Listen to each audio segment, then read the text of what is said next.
Hi, Gene here from Listening in Radio, KB9001MWDX, KB9001SWL, and of course my ham radio call sign WN9CWC. And hey, check it out. Radioshack is back. It's a shortwave radio with the Radioshack logo and name on it. It's so cool. And according to the information on here, it's a 12-band AM/FM shortwave 1 through 9 with weather band. It's an emergency radio. It stays connected and updated in any situation. And guess what? It's designed for long range and clear reception. Well, we'll just see about that.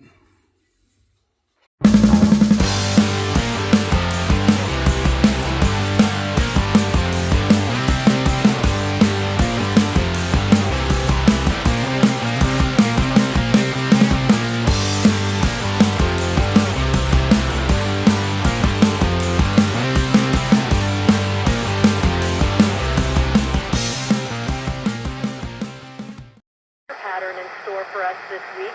Tonight we fall into the mid-50s with continued low humidity, clear skies, and light northwesterly winds. Tuesday, expect a few clouds in the morning, clearing to mostly sunny skies by the afternoon. Winds stay a bit breezy out of the northwest. High Tuesday will be well below normal into the low to mid-70s. From the WGN Weather Center, I'm meteorologist Alyssa Donovan. It's 62 at O'Hare. Okay, so let's unbox the portable multi-band radio from Radioshack. So it comes in a pretty good box. It's not horrible, and there's the description. And again, it has that design for long range and clear reception. Like I said, we'll just see about that. But let's take the radio out of the packaging here, and it's in some very simple bubble wrap. Oh, well, look at that. We'll get some first impressions here as we pull the plastic off of the Radioshack radio.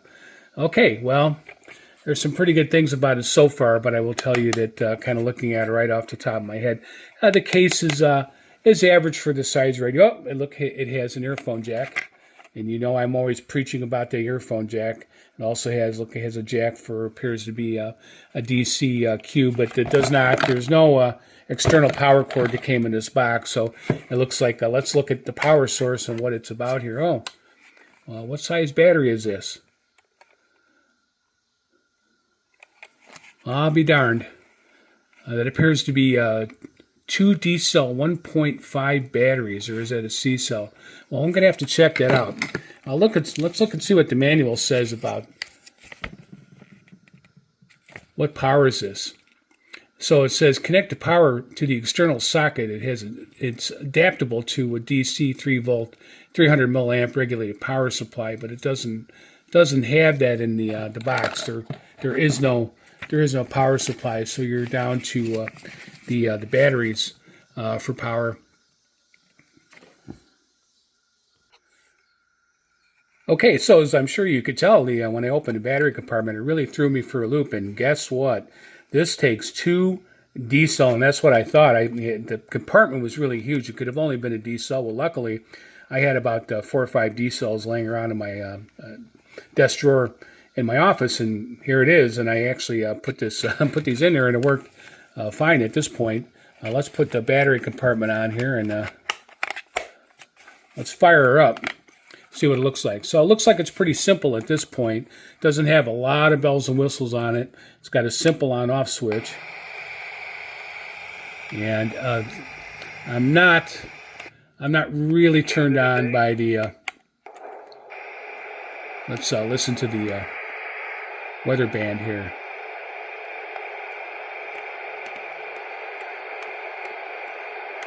Is expected at this time. Spotter information statement. Spotter activation will not be needed. Okay then.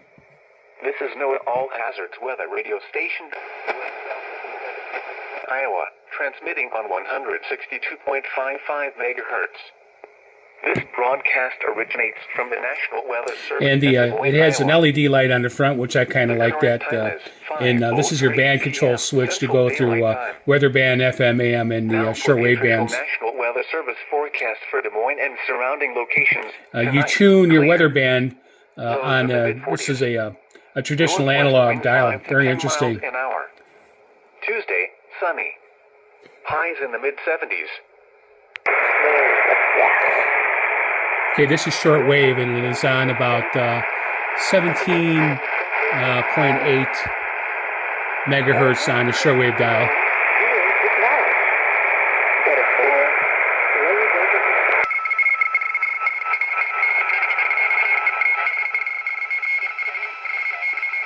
This is on shortwave 5, about 1190 something megahertz on the shortwave band.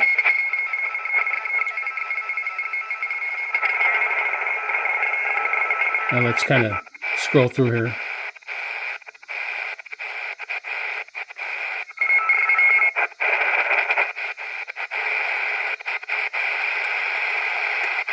Now let's go to shortwave 4.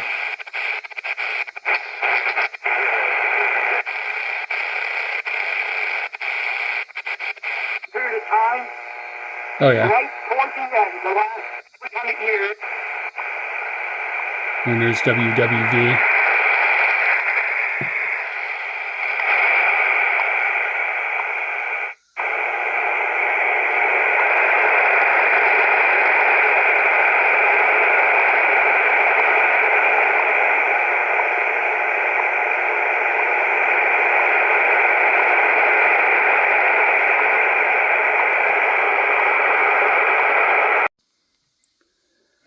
Okay, so let's talk about this new Radioshack radio that came out. This is one of two models in this line. The other model, this number is 1202271. That's the Radioshack model number. And there's another model that's AM, FM, and shortwave, but it did not have the weather band on it, and that's why I opted for this one. And I wanted to see how that behaved. And actually, I'm a little bit surprised. And when I mean surprised, I'm a little bit disappointed in the performance. But I really tried to put this through the ringer to see how it would behave. But let me go over some things I found out about this radio. Number one, I like it, and these are the things I like about it. I like it because it's a Radioshack. It has a Radioshack model on it.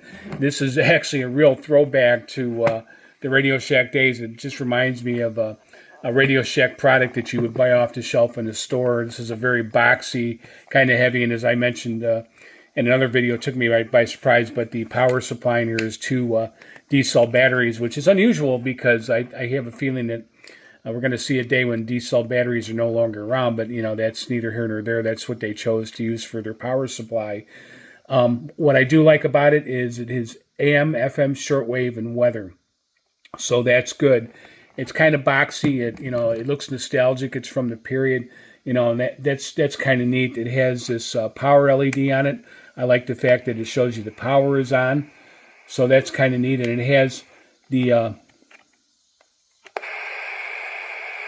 obligatory earphone jack, which I have to have on a radio. I don't think that any radio should be produced today that doesn't have an earphone jack on it for a set of earphones or headphones.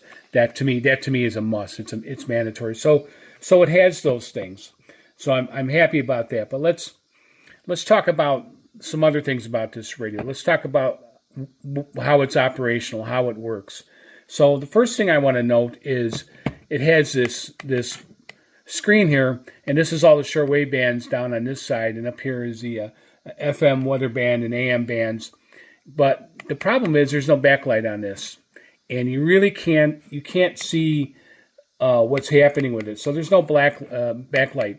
And a lot of emergency radios, and I think it's trying to tout itself as an emergency radio. A lot of emergency radios are coming today with a flashlight in them. This has no flashlight built into it, obviously. And that's not a deadly error to me. I guess I'm okay with that because it's got the Radioshack logo on it. That's cool. I guess I don't need the flashlight. I have plenty of other radios that do have a flashlight in it, so that's neither here nor there for me.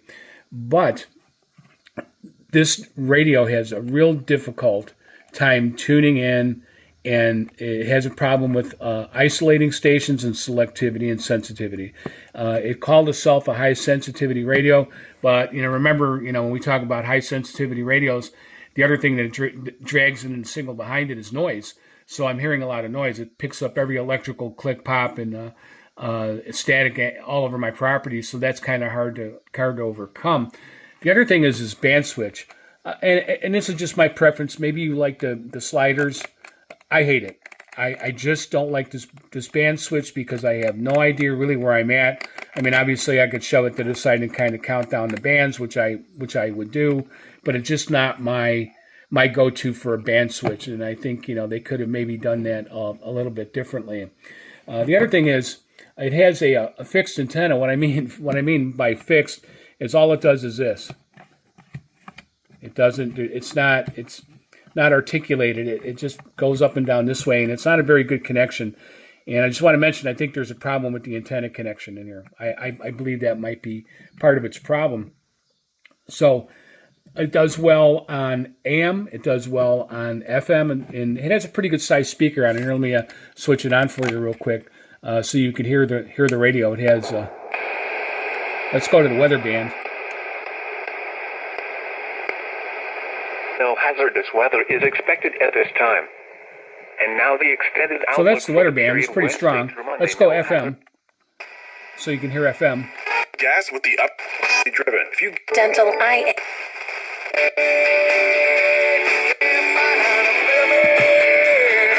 So it's not horrible.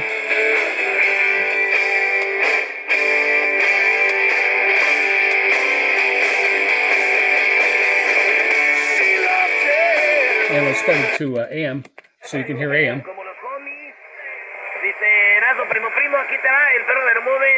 And I'm going to go sweep over here to see if I can get KWMT out of Fort Dodge. I might not be able to because of where the radio is located.